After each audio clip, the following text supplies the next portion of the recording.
आज हम तुम लोगों को छोटी मगर बहुत महत्वपूर्ण बातें बता रहे हैं। जब हम ऋणात्मक संख्या का गुणा ऋणात्मक संख्या से करते हैं तब गुणनफल धनात्मक संख्या में आता है। जैसे -2 का गुणा जब -3 में करते हैं तो गुणनफल 6 आता है। लेकिन जब धनात्मक संख्या का गुणा धनात्मक संख्या में करते हैं तब भी गुणनफल धनात्मक संख्या में ही आता है। जैसे 4 का गुणा 3 में करते हैं तो 12 आता है। जब धनात्मक संख्या का गुणा ऋणात्मक संख्या से करते हैं तब गुणनफल ऋणात्मक संख्या में आता है। जैसे -3 का गुणा 7 में करते हैं तो -21 आता है। अब आपके मन में ये बात आ रही होगी कि 3 के आगे तो माइनस का निशान लगा है, परंतु 7 के आगे कोई निशान क्यों नहीं लगा है। धनात्मक संख्याओं के आगे कोई चिन्ह नहीं लगता है। जिन संख्याओं के आगे कोई चिन्ह नहीं होता है उन संख्याओं को हम धनात्मक संख्या ही मानते हैं। जब लगातार 2 बार, 4 बार, 6 बार, 8 बार ऋणात्मक संख्याओं का गुणा किया जाता है तब गुणनफल धनात्मक संख्या में आता है।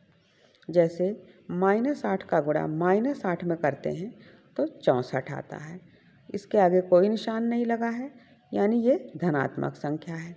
परंतु जब लगातार 3 बार, 5 बार, 7 बार, 9 बार इस तरह विषम संख्याओं की आवृत्ति में ऋणात्मक संख्याओं का गुणा किया जाता है तब गुणनफल ऋणात्मक संख्या में आता है। जैसे -4 गुणे -4 गुणे -4 गुणे -4 गुणे -4 बराबर -1024। ऐसा क्यों होता है?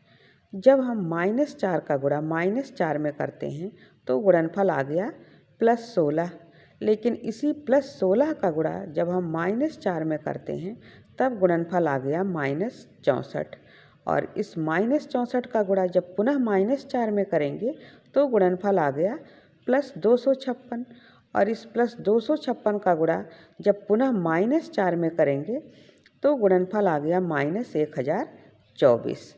इस तरह से हम हमेशा इस चीज़ को ध्यान में रखें कि जब सम संख्याओं की आवृत्ति में ऋणात्मक संख्याओं का गुणा होगा तो गुणनफल धनात्मक आएगा, और जब विषम संख्याओं की आवृत्ति में ऋणात्मक संख्याओं का गुणा होगा तब गुणनफल ऋणात्मक आएगा। इसके साथ ही साथ जब समान चिन्हों का गुणा होगा तब भी गुणनफल धनात्मक आएगा।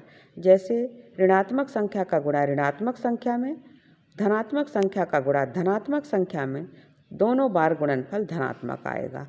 और जब असमान चिन्हों का गुणा होगा, जैसे ऋणात्मक संख्या का गुणा धनात्मक संख्या में, तब गुणनफल ऋणात्मक संख्या में ही आएगा।